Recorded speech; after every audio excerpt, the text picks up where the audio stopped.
चांदीपुर बहुत ही सुंदर एवं संपन्न राज्य था। वहाँ का राजा मानसिंह काफी दयालु और नेकदिल राजा थे। राजा मानसिंह के दो पुत्रियां थीं।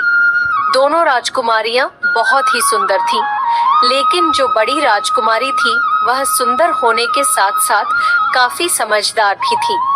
बड़ी राजकुमारी का नाम तारा था और छोटी राजकुमारी का नाम सितारा था। राजा की पहली पत्नी की मृत्यु हो चुकी थी।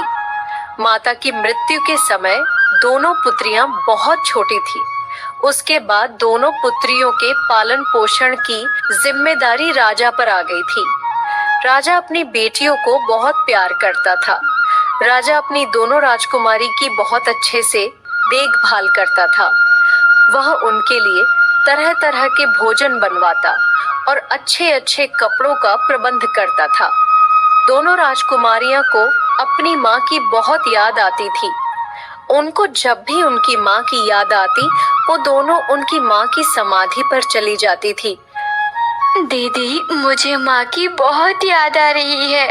आओ बहन, हम माँ की समाधि पर चलते हैं।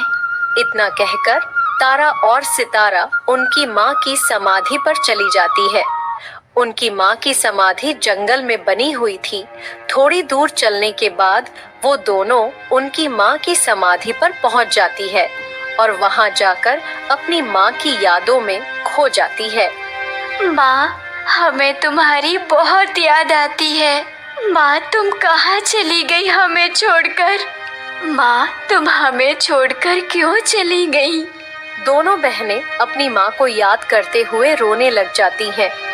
दूर खड़े राजा यह सब देख रहे थे और उनको अपनी पहली पत्नी की याद आने लग जाती है और वो पुरानी बातें सोचने लग जाते हैं।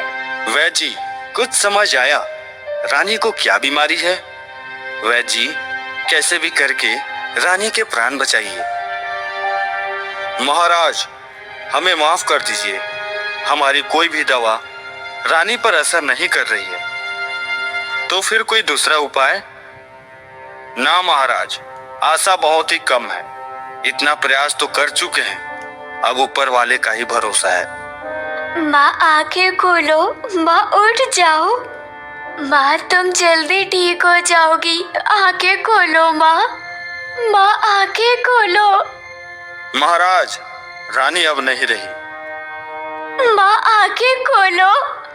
माँ, तुमने कहा था कि तुम हमें छोड़कर कहीं नहीं जाओगी। रानी, तुम हम सबको छोड़कर क्यों चली गई? तुमको खोकर हमारी दोनों राजकुमारियां कितनी दुखी हो गई है।